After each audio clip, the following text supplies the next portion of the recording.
April 8, 1943, 27,000 feet above France. A German ace sits in his Focke-Wulf 190, watching through his crystal-clear canopy as these massive, ungainly shapes struggle upward through the sky. He can't help himself. He starts laughing. He keys his radio to his wingman. The Americans have sent us flying milk bottles. Below him, 16 American P-47 Thunderbolts are fighting gravity itself, their 7-ton bodies clawing for altitude like they're swimming through concrete.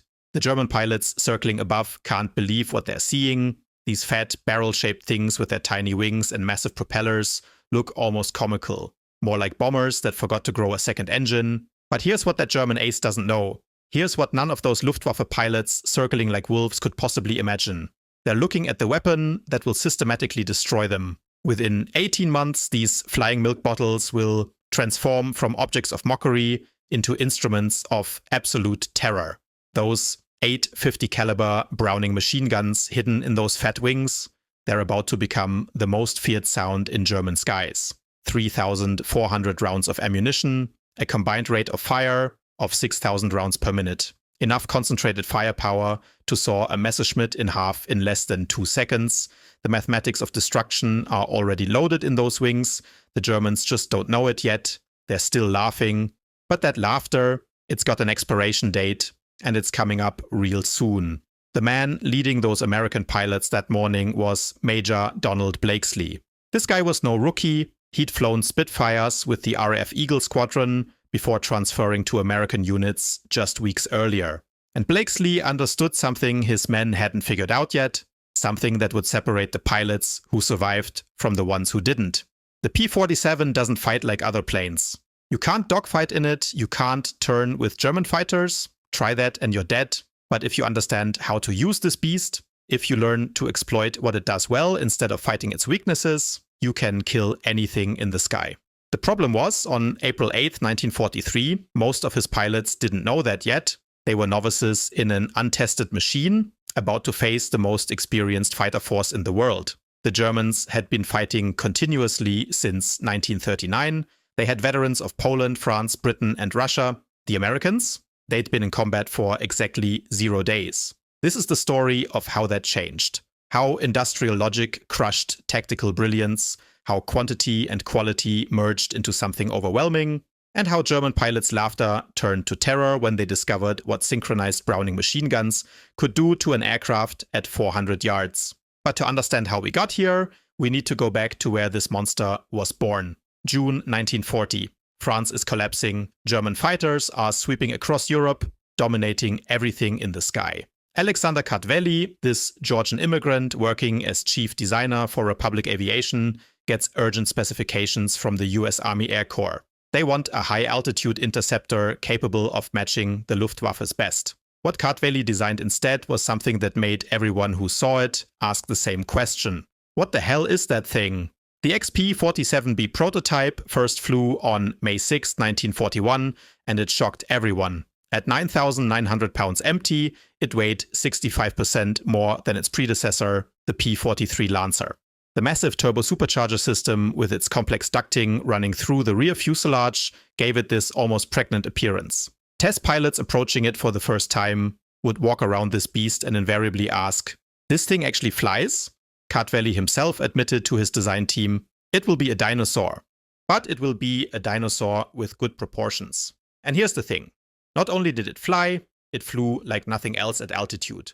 The Pratt & Whitney R2800 double wasp engine, 18 cylinders arranged in 2 rows, 2,000 horsepower. But that's just the beginning of the story. The real genius was the turbo-supercharger. See, most engines lose power as you climb because the air gets thinner. German fighters with their mechanical superchargers would gasp for breath above 25,000 feet. But the P-47's turbo-supercharger used exhaust gases to compress incoming air. This meant the engine could maintain full power at 27,000 feet, where German fighters were struggling. Up in the stratosphere, where the air was too thin for conventional engines to breathe, the P-47 performed like it was at sea level. It was an altitude advantage the Germans couldn't match. But the Americans didn't fall in love with this plane immediately, not even close. Major Hubert Semke commanded the 56th Fighter Group during training at Bridgeport, Connecticut. Between September 1942 and January 1943, his unit lost 18 pilots and 41 aircraft in training accidents. Read that again. 18 pilots dead. 41 aircraft destroyed in training. The P-47 killed more Americans learning to fly it than it would kill Germans in the first months of combat. That's how dangerous this thing was to fly. It ground looped on landing, meaning if you touched down wrong, it would spin out of control and cartwheel across the runway.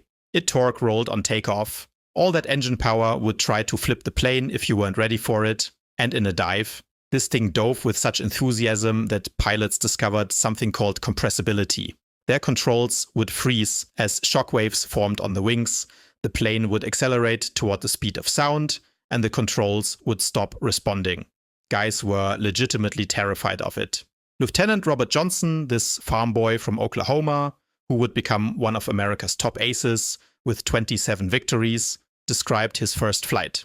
It was like strapping yourself to a locomotive. The power was unbelievable. You didn't fly it, you aimed it. But even with all that power, when the first combat encounters happened in April and May 1943, everything the Germans suspected seemed true. The P-47s couldn't turn with Focke-Wulf 190s, couldn't climb with Messerschmitt 109s, couldn't match their nimble handling at medium altitudes. German pilots quickly developed tactics to exploit these weaknesses. Attack from below, where the heavy Thunderbolts struggled. Force turning fights, where agility mattered more than raw power. Make the Americans fight on German terms, where experience and maneuverability won battles. Hauptmann Josef Pips Priller commanded Jagdgeschwader 26, one of the Luftwaffe's elite fighter wings. After his first encounter with P-47s, he sent a report to headquarters that dripped with contempt. The new American fighter is meat for the slaughter.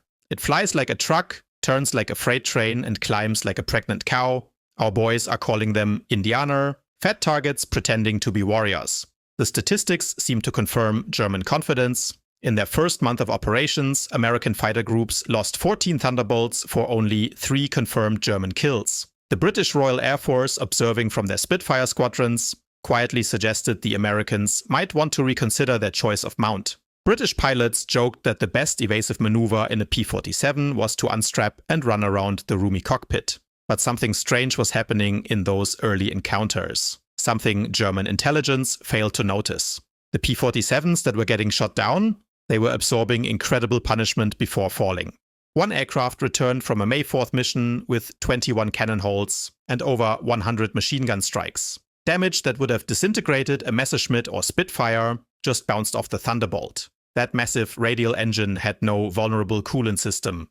See, German fighters and British Spitfires used liquid-cooled engines. Beautiful, efficient, powerful. But one bullet through a coolant line and the engine would overheat and seize in minutes.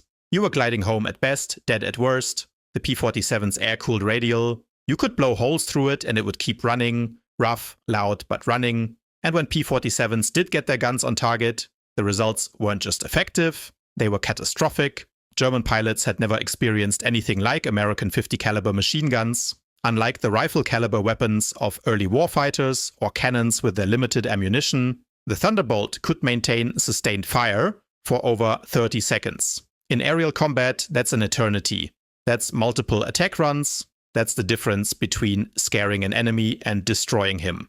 Then came June 26, 1943, the day that would begin changing everything. The day that would make German pilots start questioning whether they understood these American fighters at all. Second Lieutenant Robert S. Johnson of the 61st Fighter Squadron was flying at the rear of a formation of 48 P-47s. They were returning from escort duty, everyone tired, everyone ready to go home. That's when 16 Focke-Wulf 190s from Jagdgeschwader 26 bounced them.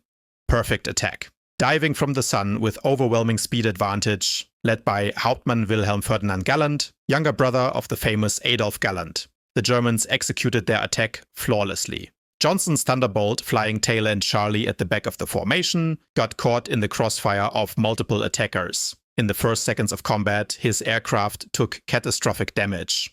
20mm cannon shells exploded across his plane, the canopy shattered, raining glass into the cockpit. Hydraulic fluid sprayed everywhere, coating the inside of the cockpit, getting in his eyes. The engine cowling was torn away by impacts. Fire erupted behind the instrument panel. Johnson took shrapnel wounds to his nose and leg, blood running down his face, pain shooting through his leg. He made the decision every pilot dreads: time to bail out. He reached for the canopy release. Nothing. He tried again. Nothing. A 20mm shell had exploded in the canopy track, welding it shut with twisted metal. He was trapped in a dying aircraft at 27,000 feet, 5 miles above the Earth with no way out. Now any other fighter, any other aircraft in the sky that day, Johnson would be a dead man, a statistic, another name on the casualty list, but this was a P-47, and what happened next would defy every assumption about what an aircraft could survive. Despite having no forward visibility through an oil-covered windscreen, despite a barely functioning engine that shook so violently it felt like the plane was tearing itself apart, despite controls that only responded intermittently when they felt like it, Johnson managed to level the aircraft and point it toward England. The P-47 continued flying. Not flying well, not flying smoothly, but flying. With damage that should have reduced it to falling debris, it kept going. Then it got worse. A lone Focke-Wulf 190 found Johnson's crippled Thunderbolt limping toward the channel at less than 170 miles per hour. Historical research has never definitively identified this pilot, though several names have been proposed based on German combat reports from that day. What followed was one of the most extraordinary encounters in aerial warfare history. The German pilot positioned himself directly behind Johnson's P-47, perfect firing position. He opened fire with his 4 20mm cannons and 2 13mm machine guns. Full armament, everything he had. Johnson, unable to evade, unable to maneuver, unable to do anything, could only huddle behind his armor plate and pray. The Thunderbolt absorbed the entire cannon ammunition load, every single round. Shells exploding against the fuselage, wings, tail. The sound must have been deafening, terrifying. Then the German repositioned and fired again, this time with only his machine guns, the cannons empty. More impacts, more explosions, more damage. Still the Thunderbolt flew. The German pilot pulled alongside. And this is where it gets interesting. Johnson could see his face clearly through what was left of his shattered canopy. Young guy, blonde, and his expression was changing. It shifted from confidence to confusion to something that looked like fear. Think about what this German pilot was experiencing. He just emptied his entire ammunition load into an enemy aircraft at point-blank range, combat techniques perfected over years of war, marksmanship honed over hundreds of missions. He'd done everything right, and the American plane was still flying. How is this possible? What is this thing made of? The German repositioned one more time. He emptied his remaining machine gun ammunition into the Thunderbolt. Everything left, every single round. The Thunderbolt shuddered under the impacts. Pieces flew off, but it kept flying. The German pulled alongside again, close enough that Johnson could count the rivets on his plane. He shook his head in what looked like amazement, gave what Johnson described as an informal salute, and then he peeled away. Out of ammunition, out of ideas, probably out of belief in what he was seeing. Johnson's P-47 made it back to England. It landed at Manston with its engine literally failing on the runway, coughing and sputtering its last breaths. The crew chief walked around the aircraft in stunned silence. He started counting bullet holes. He stopped at 200, not because that was all there were, because he gave up counting. One cannon shell had exploded inches from Johnson's head, close enough that he should have been decapitated. Another had detonated directly against the armor plate behind his seat. 3 of the 4 main longerons, those are the structural backbone members of the fuselage, were shot completely through. The engine had taken direct hits. Control cables were partially severed, hanging by threads, yet the aircraft had brought him home. The survival of Johnson's aircraft sent shockwaves through both air forces. American engineers at Republic Aviation, studying the wreckage, realized they had underestimated their own creation. They'd built something tougher than they knew. German intelligence, receiving combat reports from multiple pilots in Jagdgeschwader 26, initially refused to believe them. No aircraft could absorb that much punishment. It was impossible. The laws of physics didn't allow it. But testimony from multiple German pilots, including some of the Luftwaffe's most experienced and trusted aces, confirmed what seemed impossible. The Thunderbolt had taken everything the Luftwaffe's best fighter could deliver and survived. By July 1943, American pilots were starting to figure things out. They were learning to exploit the P-47's true strengths, and the man leading that learning curve was Lieutenant Colonel Hubert Semke, the 56th Fighter Group commander. The same guy who'd lost 18 pilots in training. He'd discovered the secret through brutal trial and error, through watching men die, through analyzing what worked and what didn't. His tactical doctrine was simple: don't turn with them, don't climb with them at low altitude, use your weight, use your power, use your guns. The Thunderbolt's massive weight, initially seen as its greatest disadvantage, became a weapon. In a dive, nothing in the sky could catch it. From 30,000 feet, a P-47 could reach 550 miles per hour. That's faster than any German fighter could achieve, even in a vertical dive with full power. And here's the beautiful part. This speed could be converted back to altitude in a zoom climb that left pursuing fighters helplessly behind, watching their target disappear upward. Captain Walker Bud Mahurin, who would become one of the first American aces in Europe, developed what became known as the boom and zoom tactic, though pilots just called it the Thunderbolt turkey shoot. Instead of engaging in traditional dogfights, circling and turning and burning energy, P-47 formations would climb to 30,000 feet or higher, way up there where German fighters could barely operate, where their engines were starving for oxygen and their pilots were getting hypoxia. When Luftwaffe fighters appeared below, going after the bombers, the Thunderbolts would roll inverted and dive, coming down like hammers from heaven, accelerating to speeds that made deflection shooting impossible for defending Germans. They'd be doing 500 miles per hour. Try leading a target moving that fast. You can't. Your brain can't process it quickly enough. At the bottom of these dives, traveling at speeds that made them almost impossible to hit, the American heavy machine guns would speak. And German pilots who survived these attacks described it the same way over and over. It was like facing a wall of lead. The combined firepower of 850 caliber machine guns creating an impenetrable zone of destruction. Aircraft caught in this convergence pattern didn't just get shot down, they didn't just catch fire or trail smoke, they disintegrated, wings separated, tails broke off, fuselages came apart, pilots died instantly, probably never knowing what hit them. The real revelation of American firepower came during the August 17, 1943 raid. The dual strike on Schweinfurt and Regensburg.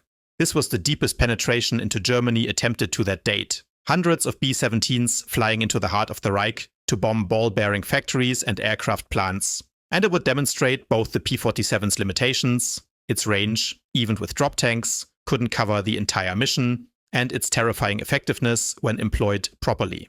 Major David Schilling was leading the 62nd Fighter Squadron that day, flying top cover for the bombers at 28,000 feet, and he spotted a formation of Messerschmitt 110 Zerstörer aircraft, positioning to attack the B-17s. These twin-engine German fighters were specialized bomber killers, heavily armed with cannon and rockets, slow but they didn't need speed.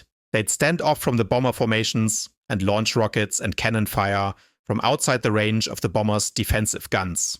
Schilling's flight of 4 Thunderbolts rolled into their attack dive from 28,000 feet.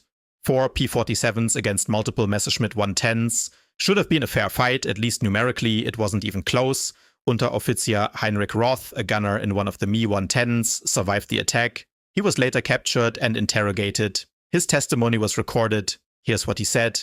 "The American fighters came down like hammers from heaven. I opened fire at 800 meters with my machine gun. Good hits. I saw them strike the fighter's wing, pieces flying off. The P-47 didn't even wobble. It didn't change course, didn't slow down. Then he fired." Roth watched the Messerschmitt 110 flying ahead of him simply come apart. Not shot down in the normal sense, destroyed. The wings separated from the fuselage in an instant. The tail severed cleanly. The crew compartment shredded into metal confetti. "In 2 seconds, Roth said. A 110 became nothing. It was there and then it wasn't. Just pieces falling through the sky." 8 Messerschmitt 110s destroyed in less than a minute. The German pilots, experienced men who'd survived years of war on multiple fronts, had never experienced such concentrated firepower. They'd faced Soviet fighters, British Spitfires, everything the Allies had thrown at them, but nothing like this. Here's what made the P-47's guns so devastating, and why German pilots started developing a genuine fear of them. Each aircraft carried 425 rounds per gun. 8 guns. That's 3,400 rounds total. Almost 900 pounds of ammunition. At convergence distance typically set at 300 yards by most pilots, all 8 guns' ballistic paths intersected in a zone roughly 6 feet in diameter. Think about that for a second. 6 feet. That's about the size of a fighter aircraft's fuselage. And anything in that zone was facing 100 half-inch projectiles every single second, each one traveling at 2,900 feet per second, each one carrying enough kinetic energy to punch through aluminum steel engine blocks. The sheer mathematics of it were overwhelming. The ammunition itself was a revelation of American industrial capacity. While German fighters struggled with limited cannon ammunition, typically 120 to 200 rounds for a 20mm weapon, maybe 3 or 4 good bursts before you're empty, American pilots could maintain continuous fire for over half a minute. The standard combat load mixed 3 types of rounds: armor-piercing incendiary, armor-piercing incendiary tracer, and standard ball ammunition. The armor-piercing incendiary rounds had a hardened steel core that could punch through armor plate, followed by an incendiary compound that ignited after penetration. So you'd get penetration, then fire. The tracer rounds did the same, but left a visible trail so pilots could see where their shots were going, adjust their aim in real time. The ball ammunition was there for pure kinetic impact. When these rounds hit an aircraft, they didn't just make holes. The armor-piercing rounds would punch through the skin, penetrate internal structures, fuel tanks, engines, and then the incendiary compound would ignite, fuel would explode, hydraulic lines would rupture and catch fire, ammunition would cook off in chain reactions, engines would seize as components melted or broke. A 2-second burst, just 2 seconds, could transform a fighter into a flying torch. Lieutenant Colonel Francis Gabby Gabreski would become the top American ace in Europe with 28 victories. He described the effect of the guns better than anyone. When you hit them with all 8 guns, they don't just go down, they explode. I saw a 109 literally cut in half, the tail falling one way, the nose and wings spinning another direction. The pilot never knew what hit him. 1 second he's flying, the next second he's dead and his plane is debris. By September 1943, the Luftwaffe was discovering another horrifying reality about the P-47. Its performance actually improved with altitude, while German fighters suffered dramatically. The turbo-supercharged double Wasp engine maintained its rated power output all the way up to 30,000 feet. German fighters, relying on single-stage or two-stage mechanical superchargers, saw their performance degrade significantly above 25,000 feet. Their engines were starving for air, pilots were getting hypoxia, controls felt mushy, climb rates dropped to almost nothing. Oberleutnant Hans Philipp was one of Germany's most successful aces, 206 victories, a legend in the Luftwaffe. A man who had survived over 500 combat missions on both the Eastern and Western fronts. If anyone knew how to survive in combat, it was Hans Philipp. On October 8, 1943, he learned that experience and skill weren't enough anymore. Philipp was leading Jagdgeschwader 1 against the B-17 formation at 28,000 feet over Bremen. His Focke-Wulf 190A6, a good aircraft at medium altitudes, was sluggish and unresponsive up there in the thin air. The BMW 801 engine, powerful at 15 or 20,000 feet, was gasping for oxygen nearly 6 miles above the Earth. When P-47s from the 56th Fighter Group dove on his formation from 32,000 feet, the German fighters were sitting ducks. Robert Johnson, the same guy who'd survived that incredible attack in June, was now an experienced combat pilot on his way to ace status. He was flying at 31,000 feet when he spotted Philipp's distinctive Focke-Wulf with its elaborate nose art. Johnson's combat report, filed after the mission, was clinical, almost cold. Opened fire at 300 yards, 30-degree deflection. Observed strikes along entire fuselage. Enemy aircraft exploded, no parachute observed. Hans Philipp, 206 victories, 500 missions, one of Germany's best, was dead. Just like that. His death sent shockwaves through the Luftwaffe. If Hans Philipp couldn't survive against the Thunderbolts, what chance did average pilots have? What chance did the kids with 50 hours of training have? The ones being rushed to the front with minimal experience because Germany was running out of pilots. The German High Command ordered an immediate investigation into the P-47's capabilities. They needed to understand what they were facing. The report delivered to Reichsmarshal Hermann Göring in November 1943 was sobering, deeply concerning. The Thunderbolt service ceiling exceeded 42,000 feet. That's higher than any German fighter could reach. Its dive speed approached the sound barrier. Compressibility set in around 0.8 Mach, but it could get there. Its armor included 3/8-inch steel plate behind the pilot, half-inch bulletproof glass windscreen, and armored deflection plates around the engine and oil cooler. But most disturbing to German intelligence was this. The rugged construction allowed it to absorb damage that would destroy 3 conventional fighters and still return home. They documented cases of P-47s landing with damage that shouldn't have been survivable, hundreds of bullet holes, cannon strikes, structural members shot through, and the pilots walking away. How do you defeat an enemy that refuses to die? In January 1944, a new variant of the P-47 began arriving in England that would complete the transformation from laughingstock to nightmare. The P-47 D-22 featured a Hamilton standard hydromatic propeller with paddle blades, 13 feet in diameter with broad chord blades that bit into the air like massive oars. And the improvement in climb rate was immediate and dramatic. Where earlier Thunderbolts had climbed at an anemic 2,200 feet per minute at sea level, barely better than a heavy bomber, the paddle blade variants could achieve 3,000 feet per minute. That's matching or exceeding German fighters at most altitudes. The massive propeller also improved acceleration, allowing P-47s to build energy faster in level flight. Suddenly, this heavy fighter could climb with you, could accelerate with you. The advantages German pilots had relied on were disappearing. Hauptmann Heinz Knoke of Jagdgeschwader 11 was a veteran with over 200 combat missions. He encountered the new variants in February 1944 during a bomber interception near Hanover. He wrote in his combat diary, and his diary was later published. So we have his exact words: "The fat American fighters have learned to climb. We bounced a formation near Hanover, expecting our usual advantage. They turned into us and climbed with us. When we tried to disengage, they followed us up to 30,000 feet. Schmitt was caught and blown apart. Nothing left but smoke and fragments. These are not the same machines we laughed at last year. The pedal blade propeller did more than improve performance. It changed the sound of the Thunderbolt. The distinctive thundering roar created by the blade tips reaching supersonic speeds, creating shockwaves, could be heard from miles away. German ground troops reported being able to identify approaching P-47s by sound alone, before they could even see them. A deep, threatening rumble that meant death from above. They began calling it Donnerschlag, thunderclap, the sound of judgment.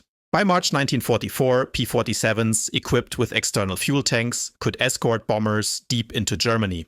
The standard configuration carried 2 108-gallon wing tanks or a single 75-gallon belly tank. This extended the range to over 1,000 miles. With the pedal blade propeller providing improved performance even when loaded down with these heavy tanks, Thunderbolts could fight on equal terms immediately after dropping them. There was no vulnerable period anymore. The Luftwaffe's response was to concentrate on the bombers, forget the fighters, ignore them if possible, just get to the bombers and shoot them down. If they could inflict enough losses on the bomber streams, maybe the Americans would stop the daylight campaign. But this strategy required flying through the P-47 escort screen, and that was becoming an increasingly suicidal proposition. German pilots were developing a grudging respect that bordered on genuine fear for the big American fighters. Major Gunther Roll, one of Germany's top aces with 275 victories, mostly scored on the Eastern Front against Soviet aircraft, survived an encounter with P-47s on March 6, 1944 that left him badly wounded. Years later, in a post-war interview, he recalled that day, "We saw them above us, fat silhouettes against the sun. Someone laughed and said, 'Here come the flying pigs.' Nobody was laughing 30 seconds later. They came down like an avalanche, faster than we could react. The first pass destroyed 3 of our fighters, just gone. Transformed into burning debris in seconds. Their guns didn't fire in bursts like ours. They poured out solid streams of fire. Getting caught in that stream meant instant death. You didn't get wounded, you didn't bail out, you just died." The escort missions revealed another P-47 advantage that German pilots hadn't anticipated: endurance. While German fighters operated at maximum power settings that consumed fuel rapidly, you had to use full power to climb, full power to fight, full power to escape. The big American radials could cruise efficiently at high altitude. Thunderbolts could remain with the bombers for hours, literally hours, rotating top cover positions, maintaining enough fuel for extended combat and the flight home. German pilots would have to break off attacks, not because they were losing, but because they were running out of fuel. As more P-51 Mustangs arrived to take over the long-range escort duties in spring 1944, With their even better range and performance, P-47 units increasingly focused on a new role: ground attack. And this role would make them the most feared aircraft in the entire German arsenal. More feared than heavy bombers, more feared than anything else the Allies had. The transition began in earnest in April 1944 as the Allies prepared for the invasion of France. Overlord, D-Day, and the P-47's heavy machine gun battery proved equally effective against ground targets as it had against aircraft. That same armor-piercing incendiary ammunition that could destroy a fighter could penetrate the top armor of most German vehicles, tanks, trucks, trains, everything, and the sheer volume of fire could destroy soft targets in seconds. A 2-second burst, just 2 seconds of trigger time, put 160 half-inch projectiles into a target area the size of a truck. Think about that. 160 rounds in 2 seconds. Trucks didn't just get damaged, they exploded. Fuel tanks detonated, ammunition cooked off, men died by the dozens. But it was the addition of bombs and rockets that transformed the P-47 into a true multi-role monster. The D-25 variant could carry 2,000-pound bombs under the wings and a 500-pounder under the fuselage. That's a bomb load equal to early war medium bombers like the B-25. A single fighter carrying the bomb load of a bomber. Later variants added zero-length rocket stubs for 10 5-inch high-velocity aircraft rockets. HVARs. Each rocket was equivalent to a 105mm artillery shell. Oberst Hans von Lack commanded the 125th Panzer Grenadier Regiment during the Normandy campaign. His unit was tasked with counterattacking Allied forces after D-Day. He experienced P-47 ground attacks firsthand. His memoir, published after the war, describes what it was like. They came in low, so low you could see the pilots' faces. The sound was terrifying. Engines roaring at full power, rockets screaming off the rails, then the hammer of those heavy machine guns. A column of our trucks simply ceased to exist. 20 vehicles transformed into burning wreckage in one pass. The psychological effect on the men was devastating. Experienced soldiers, veterans of the Eastern Front who had survived Stalingrad, were cowering in ditches, crying, unable to function. On June 6, 1944, D-Day, the Luftwaffe discovered how completely the balance of power had shifted. Over 500 P-47s provided air cover for the invasion of Normandy, 500, creating an impenetrable umbrella over the beaches. German fighters attempting to reach the landing zones were massacred before they could even see the beaches. Oberleutnant Wolfgang Fischer of Jagdgeschwader II was one of only 3 German pilots to reach the beaches that day. Out of how many tried? Dozens. Maybe over 100. 3 got through. Fischer reported that the sky belonged to the Americans.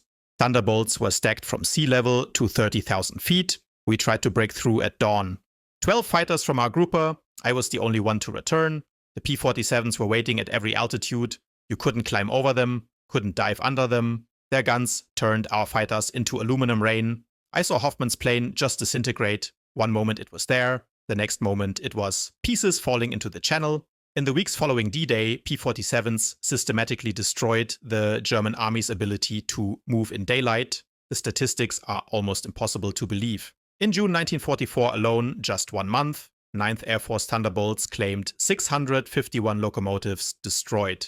Not damaged, destroyed. 3,847 trucks destroyed. 512 tanks and armored vehicles destroyed. 4,553 horse-drawn vehicles destroyed. The Wehrmacht was being strangled, forced to move only at night, which severely hampered their ability to respond to Allied advances, to reinforce weak points, to counterattack. The Germans tried everything to counter the Thunderbolt threat. They reinforced vehicle armor with additional plates. They deployed more anti-aircraft guns, thousands of them. They developed new camouflage techniques, painted vehicles to blend with roads and forests. Nothing worked. The P-47's combination of speed, armor and firepower made them nearly unstoppable. Even the feared 88mm flak guns, the most powerful anti-aircraft weapons in the German arsenal, struggled to track the fast-moving fighters at low altitude. The P-47s would be doing 350 miles per hour at 500 feet. Try tracking that with a manually aimed gun. While P-47s were devastating Europe, they were simultaneously proving their worth in the Pacific theater. The 348th Fighter Group, operating from New Guinea, discovered that the Thunderbolt's qualities were perfectly suited to the vast distances and harsh conditions of Pacific warfare. The ability to carry heavy loads over long distances, the rugged construction that could handle emergency landings on rough jungle airstrips, the reliability in tropical conditions. Colonel Neil Kirby, commanding the 348th, developed tactics specifically for the Pacific environment. On October 11, 1943, Kirby led 4 P-47s against 40 Japanese aircraft over Wewak. 4 against 40. Insane odds. Kirby personally shot down 6 enemy planes in that single mission, earning him the Medal of Honor. The Japanese, accustomed to fighting nimble but fragile American fighters like the P-40 and F-4F, were completely unprepared for the P-47's combination of firepower and durability. Japanese ace Saburo Sakai, one of their top pilots who survived the war, encountered P-47s over New Guinea. He wrote about it in his memoir. "We called them monsters. Our 20mm cannons, which could destroy a P-40 with a few hits, seemed to have no effect on these American planes. I put dozens of rounds into one Thunderbolt and watched it fly away, trailing smoke, but still in control. Their return fire was terrifying. Streams of heavy bullets that tore aircraft apart. One burst hit my wingman's zero. The plane didn't catch fire or spiral down. It exploded in mid-air, just gone." The P-47N, developed specifically for the Pacific theater, featured increased fuel capacity with wet wings holding 93 gallons each. This extended the range to 2,350 miles. 2,300 miles. This variant would eventually escort B-29 Superfortresses all the way to Japan. The short-legged fighter of 1943 had evolved into a true long-range weapon capable of striking anywhere in the Pacific. Perhaps the ultimate vindication of the P-47's evolution came in its encounters with German jet fighters. The Messerschmitt Me 262, with its 540 miles per hour top speed, should have been completely untouchable by propeller-driven fighters. On paper, the jet was 100 miles per hour faster than anything with a propeller. But Thunderbolt pilots discovered they could catch jets in 2 specific situations. During takeoff and landing, when jets were most vulnerable and flying slow, and in high-speed dives from altitude, where the P-47's weight became an advantage. On November 27, 1944, Lieutenant Colonel John C. Meyer of the 352nd Fighter Group became one of the first Allied pilots to shoot down an Me-262 with a P-47. Meyer was flying top cover at 28,000 feet when he spotted the jet below him in level flight. He rolled inverted and dove, straight down, full power, the P-47 accelerating like a meteor. From 28,000 feet, Meyer's Thunderbolt reached speeds approaching 500 miles per hour, fast enough to catch the jet in level flight. The jet pilot, confident in his speed advantage, probably figured no propeller plane could touch him. He never saw the diving P-47 until Meyer's guns opened up at 400 yards. Meyer's combat report, filed after the mission, noted, "The enemy aircraft disintegrated under fire. Large pieces, including both engines, separated from the fuselage. The pilot did not escape. The concentrated fire of 850 caliber guns proved far more effective than we anticipated against jet aircraft. The structural integrity of the 262 appears to be inferior to conventional fighters." By early 1945, specialized P-47M variants were being deployed specifically to counter German jets and V-1 flying bombs. With water methanol injection boosting power to 2,800 horsepower and refined aerodynamics reducing drag, these ultimate Thunderbolts could reach 470 miles per hour in level flight at 30,000 feet. Fast enough to intercept even jets under certain conditions, not as fast as the jets, but fast enough to create interception opportunities. Major George Bostwick, commanding the 63rd Fighter Squadron equipped with P-47Ms, shot down 2 Me-262s in March 1945. His tactical report emphasized something interesting. The jets are faster, absolutely, but they can't turn and they can't take punishment. One good burst from our battery and they come apart like they're made of paper. They have to slow down to attack bombers, that's when we get them. They're vulnerable in their attack runs. We position above the bomber stream and wait. When they commit to an attack, they're ours. The ultimate demonstration of American industrial might versus German desperation came during Operation Bodenplatte, the Luftwaffe's last-ditch attempt to destroy Allied air power on January 1, 1945. Nearly 900 German fighters, including many of their best remaining pilots, launched surprise attacks on Allied airfields across Belgium and the Netherlands. It was everything they had left. One final throw of the dice. At Y-34 airfield near Metz, home to the 365th Fighter Group's P-47s, the attack initially succeeded. German fighters strafed the field at dawn, destroying 22 Thunderbolts on the ground, along with several other aircraft. Buildings were burning, aircraft were exploding. It looked like a disaster. A captured German pilot was brought to the command post. He pointed at the burning aircraft and taunted the American officers. "What do you think of that? Your precious Thunderbolts burning. What are you going to do now?" Major George Brooking's response became absolutely legendary throughout the 9th Air Force. He pointed to the flight line where ground crews were already pushing damaged aircraft aside, preparing hard stands for replacements, acting like this was just another day. "By tomorrow, we'll have 40 new ones. How long will it take you to replace your pilots?" The German pilot's smirk disappeared. You could see the realization hit him. He understood in that moment that Germany had already lost. Within 48 hours, factory-fresh P-47 D-40s were filling the flight line, flown in from depots in England, brand new aircraft with 0 hours on them. Meanwhile, the Luftwaffe had lost 271 aircraft and 213 pilots in Bodenplatte, including many irreplaceable instructors and squadron leaders, experienced men who were training the next generation.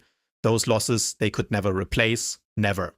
The Americans lost 134 aircraft total across all attacked airfields. All replaced within a week, the numbers tell the story of inevitable defeat better than anything else. Republic Aviation produced 15,683 P-47 Thunderbolts during the war, more than any other American fighter. At peak production, the Farmingdale factory on Long Island was completing 1 Thunderbolt every single hour, around the clock. 1 per hour, every hour, forever. The Evansville plant in Indiana, built from empty farmland in 1942, was producing 500 aircraft per month by 1944. Each P-47D required 65,000 individual parts, 8 miles of electrical wiring, 2,000 pounds of aluminum, 300 pounds of rubber. The engine alone contained 2,400 individual components, each machined to tolerances of 1,000th of an inch.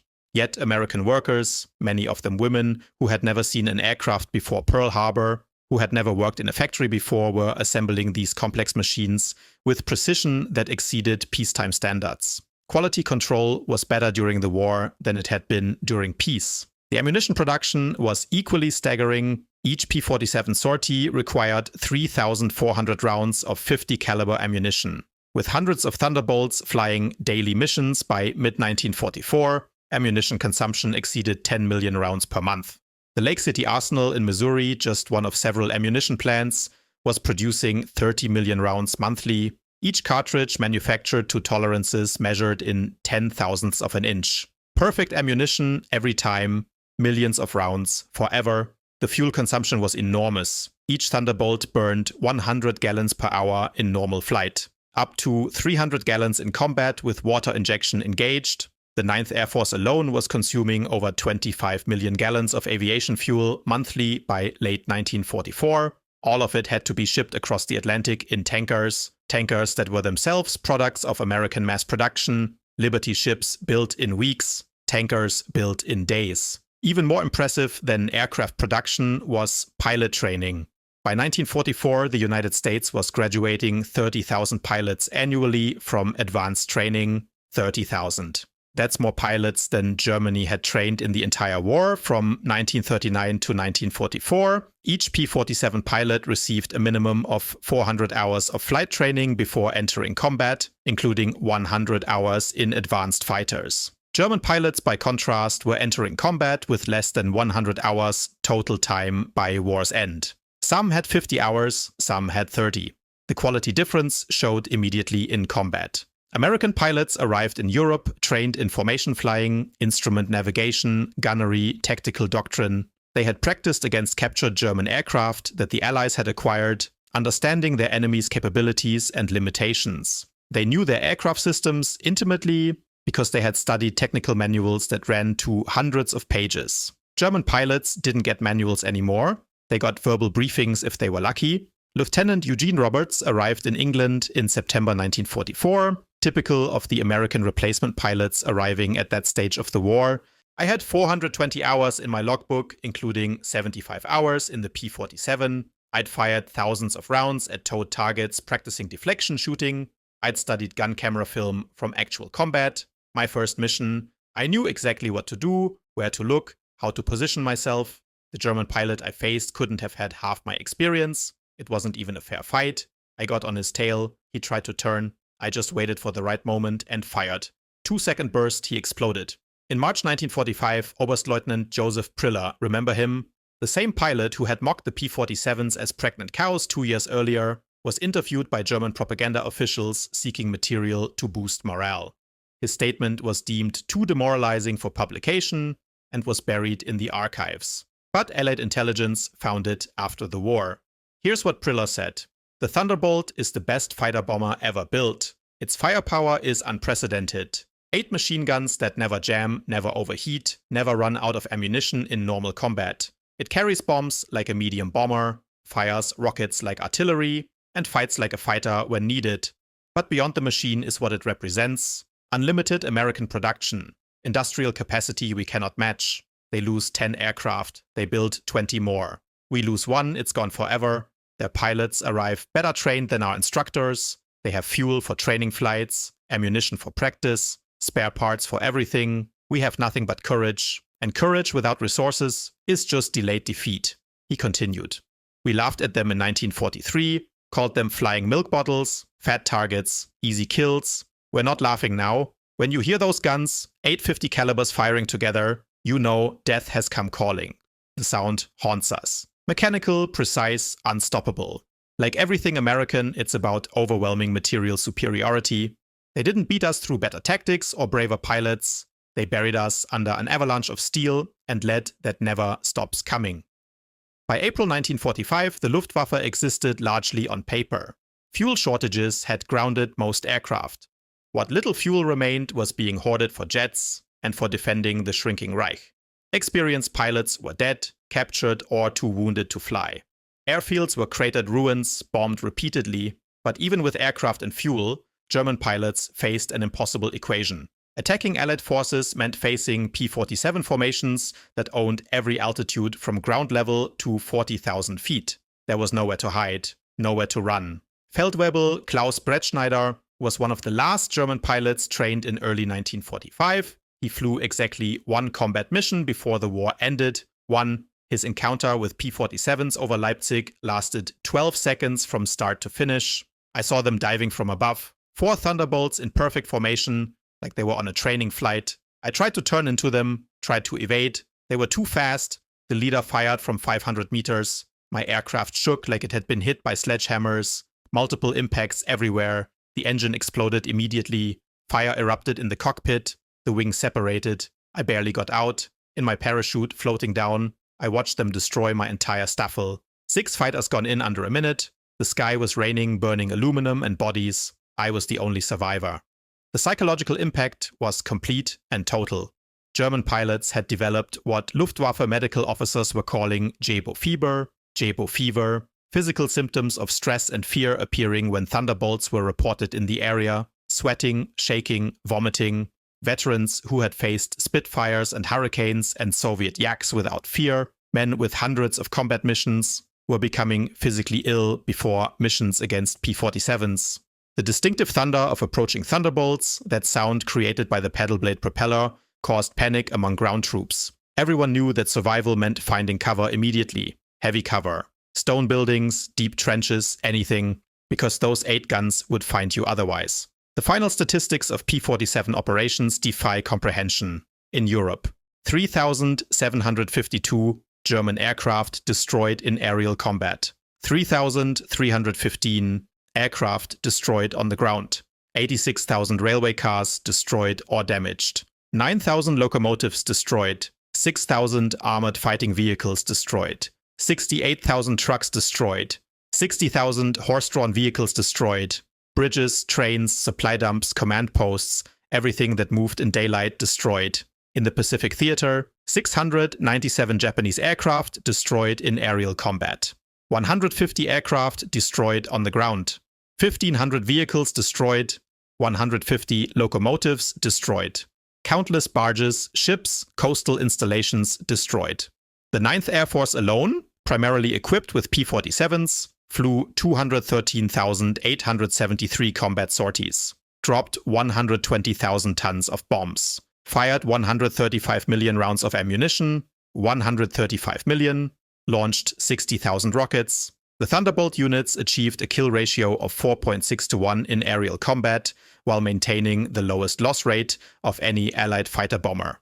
They killed more, died less. Behind these numbers lay the human cost. The Luftwaffe lost approximately 28,000 pilots killed in combat against Western Allied forces. Many fell to the concentrated fire of American heavy machine guns. Each loss represented years of training that Germany could never replace. A dead pilot represented not just one man, but thousands of hours of instruction, fuel burned for training, resources invested that were gone forever. By war's end, the average German fighter pilot had less than 30 hours of combat experience. The average P-47 pilot had over 200 hours. At the Luftwaffe interrogation center at Oberursel, where captured Allied pilots were debriefed by German intelligence officers, detailed records were kept on Allied aircraft performance and capabilities. The records captured intact in 1945 revealed German assessments of Allied aircraft throughout the war. The file on the P-47, updated continuously from April 1943 through March 1945, showed the complete reversal of German opinion over those 2 years. April 1943 entry: large, unmaneuverable fighter, inferior to German types in all performance parameters except dive speed. Machine gun armament considered insufficient against cannon-armed fighters. Poor climb rate, excessive weight. Assessment: minimal threat. Recommend standard interception tactics. December 1943 entry: exceptional high-altitude performance now confirmed. Extreme structural strength allows aircraft to survive damage that would destroy other types. Firepower becoming increasingly problematic. Multiple hits required for kills. Pilots showing improved tactics exploiting aircraft strengths. Assessment: significant threat above 25,000 feet. Recommend avoiding combat above 30,000 feet. June 1944 entry: dominant fighter bomber, superior to all German types above 20,000 feet. Firepower devastating against all target types, aerial and ground. Structural strength makes shoot-down extremely difficult. Latest variants show improved climb performance equal to our fighters. Pilot quality consistently high. Assessment: critical threat at all altitudes. Recommend engagement only with significant numerical superiority. March 1945 entry: the final entry before Germany's collapse. Best fighter bomber of the war. Combination of firepower, durability, and performance unmatched by any other aircraft. Pilot quality exceptional. Training standards far exceeding our current capabilities. Assessment: unsurvivable in direct engagement. Recommend evasion and disengagement when encountered. In 1985, 40 years after the war ended, there was a reunion of German and American fighter pilots in Phoenix, Arizona. Former enemies meeting in peace. General Lieutenant Adolf Galland was there, former head of the Luftwaffe fighter arm, one of Germany's most famous aces. Someone asked him about the P-47. His response was recorded on video. Here's what he said: "We made a terrible mistake in 1943. We saw this big heavy fighter and we laughed. The Americans don't understand air combat, we said. They built a bomber and called it a fighter. We were the ones who didn't understand. The Americans didn't try to build a European fighter. They built an American one, designed around their strengths, production capacity, firepower, survivability. They understood that in a war of attrition, the plane that could take punishment and deliver devastating firepower would win. They were right, we were wrong," Galland continued. "The first time I flew a captured P-47 after the war, I understood everything. The power was incredible. It felt like the aircraft was climbing on rails, just pulling itself into the sky. The cockpit was comfortable, roomy, well laid out. The visibility was excellent, all-around vision. The controls were precise, responsive, well harmonized. It was a pilot's aircraft, a joy to fly. wrapped in armor that made you feel invincible. But what really impressed me, what made me truly understand our defeat, was realizing that America built over 15,000 of these complex machines while fighting a two-ocean war on opposite sides of the world. Each one required an engine more sophisticated and powerful than anything Germany produced in quantity. Yet they built them faster than we could build simple fighters, they built them to higher quality standards, they never ran out of parts, fuel or ammunition. That's when I truly understood we never had a chance. Not really. Not once America entered the war with its full industrial might. Those guns. We called them Roosevelt's piano because of the sound they made. 8 keys that played only one song. The Song of Death. Once you heard that sound, you never forgot it. 50 years later, I still hear it in my dreams sometimes. Many of my friends heard it for the last time. The P-47 didn't just defeat the Luftwaffe, it destroyed us. Systematically, methodically, inevitably. The P-47's design represented American industrial philosophy perfectly. Brute force engineering backed by unlimited resources. Not elegant, not sophisticated in the European sense, but devastatingly effective. Every component was overbuilt, overpowered, over-engineered. The wing spars could support 40,000 pounds. That's 3 times the aircraft's maximum loaded weight. The engine mount could withstand 12 G-forces. More than would ever occur in actual flight. The control cables were doubled throughout with automatic backup systems. If one cable was cut, the other took over seamlessly. The ammunition feed system alone was a marvel of engineering that German designers studied after the war with something approaching disbelief. 8 separate ammunition boxes, each holding 425 rounds, fed through electric boost motors to prevent jamming during high G maneuvers. The guns were electrically heated to prevent freezing at altitude, where temperatures dropped to 40 below zero. Each gun had its own charging mechanism and could be individually synchronized. The convergence point was adjustable from 150 to 400 yards, allowing pilots to optimize for their preferred engagement range and style. Even after the war, even decades later, some German veterans maintain that the P-47 won through quantity, not quality, that German fighters were technically superior but were overwhelmed by numbers and resources. But the combat records tell a different story, one that can't be argued with. In engagements where numbers were roughly equal, P-47s consistently prevailed. Consistently. The heavy machine gun armament, initially dismissed by German pilots as inferior to cannons, proved far more effective in actual combat conditions. Analysis of thousands of gun camera footage reels revealed why. Cannon shells, while individually more destructive, required very precise aim. You needed direct hits. And you had limited ammunition, typically 120 to 200 rounds total for a 20mm cannon. That's maybe 6 or 7 good bursts. Then you're empty.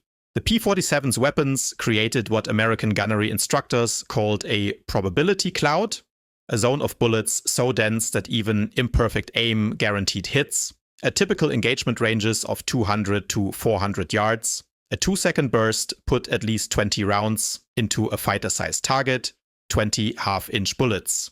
That's enough to guarantee critical damage, enough to ensure destruction. You didn't need to be a perfect shot, you needed to be good enough. And with 32 seconds of firing time, you had many chances to be good enough. The ammunition itself was superior in ways that weren't immediately obvious. American 50 caliber armor-piercing incendiary rounds used a delayed action fuse that ensured penetration before detonation. So the bullet would punch through the aircraft skin, penetrate internal structures, and then explode inside the aircraft where it would do maximum damage. German 20mm shells, while heavier and more powerful, often exploded on surface contact. Spectacular, impressive looking, but sometimes the damage was superficial. The explosion would blow a hole in the skin, but not penetrate deeply. The P-47 Thunderbolt remains the heaviest single-engine piston fighter ever mass-produced. Its empty weight of 10,000 pounds exceeded the gross weight, the fully loaded weight of some twin-engine fighters. Its engine produced more horsepower than entire bomber formations from World War I. Its weapons delivered more firepower per second than an infantry squad.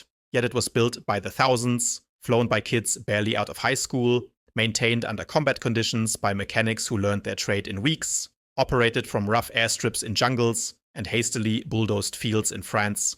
The transformation of German opinion from mockery to terror took less than 2 years, 24 months. In that time, the flying milk bottle became the most feared aircraft in the Luftwaffe's experience. Veterans who had faced Spitfires without flinching, who had dueled with Soviet yaks over Stalingrad, who had survived years of combat on multiple fronts, spoke of P-47s in hushed tones decades after the war ended. The fear never left them.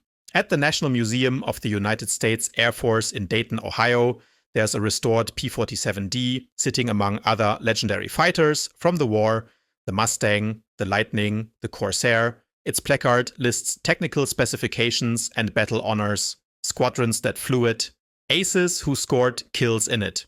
But the real story is told by a small display case next to the aircraft. Inside are spent .50 caliber shell casings tarnished with age, a strip of gun camera film showing a Focke-Wulf 190 coming apart under fire. Frame by frame you can see it disintegrating, wings folding, tail separating, debris spreading. Below the display is a quote from an unnamed German pilot taken from a 1945 interrogation report. The interrogator's notes indicate the pilot was shaking as he spoke, still traumatized by his experience. Here's what he said. "We laughed when we first saw them. Fat, ugly American fighters that couldn't turn, couldn't climb, couldn't fight like proper fighters. We thought we'd shoot them down easily. We stopped laughing when we realized they didn't need to turn or climb. They just positioned themselves and pointed those guns at you. And then you ceased to exist. Not shot down, not damaged. You ceased to exist. Your aircraft came apart and you died, and there was nothing you could do about it. The laughter died with our comrades. All our friends who mocked those fat American fighters. They're all dead now. All of them." The P-47 Thunderbolt entered combat in April 1943 as an object of derision and mockery. German pilots laughing at the ungainly American fighter struggling to climb toward them.